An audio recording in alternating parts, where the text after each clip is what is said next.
There's one more mechanism at work, and it's almost too ordinary to notice. Men are trained to believe that their personal desires are dangerous. Not immoral, not selfish, dangerous. As if wanting something for themselves might somehow destabilize the entire world around them. This is the quiet genius of the system. If you can convince someone that their own needs are a threat, you never have to forbid anything outright. They'll censor themselves. They'll shrink their own wants before anyone else has to intervene. A man thinks about taking a break, and immediately he feels irresponsible. He considers spending money on himself, and suddenly he feels guilty.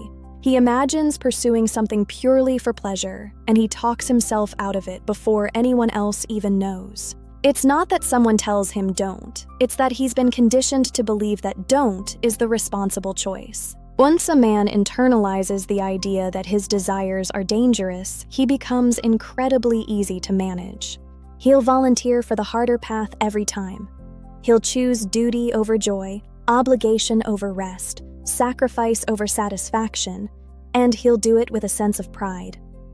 What fascinates me is how thoroughly this belief shapes his identity. He doesn't just suppress his desires, he forgets he ever had them. He becomes someone who genuinely doesn't know what he wants anymore, only what he's supposed to want. By the time he realizes it, if he ever does, he's already spent years living a life built around other people's expectations. And the moment he sees that clearly, even for a second, the entire narrative he's been living in starts to feel strangely hollow. There's one last mechanism running quietly. Men are conditioned to believe that their sacrifices are natural, while everyone else's comfort is deserved. This is the invisible glue that holds the whole structure together. A man doesn't just work harder, he believes he should. He doesn't just give more, he believes it's right. He doesn't just put himself last, he believes that's how the world works. And this belief doesn't come from logic, it comes from repetition. From childhood onward, he's surrounded by stories, jokes, traditions, and expectations that all point in the same direction. Men endure, women receive, men provide, women appreciate, men sacrifice, women benefit. It's presented as a kind of cosmic arrangement, as if the universe itself assigned these roles. And because it feels ancient, familiar, unquestioned, he accepts it without ever examining it. This is the quiet brilliance of the system.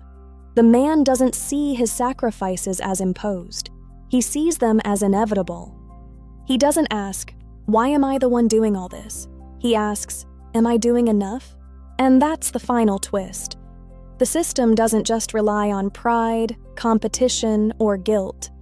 It relies on normalization. Once something feels normal, it no longer needs to be enforced. It becomes self-maintaining.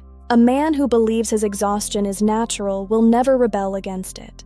A man who believes his sacrifices are expected will never question them. A man who believes his role is predetermined will never imagine another one. They don't just accept the system, they maintain it. They defend it. They even teach it to the next generation, convinced they're passing down wisdom rather than a blueprint for self-neglect. And that's the most striking part.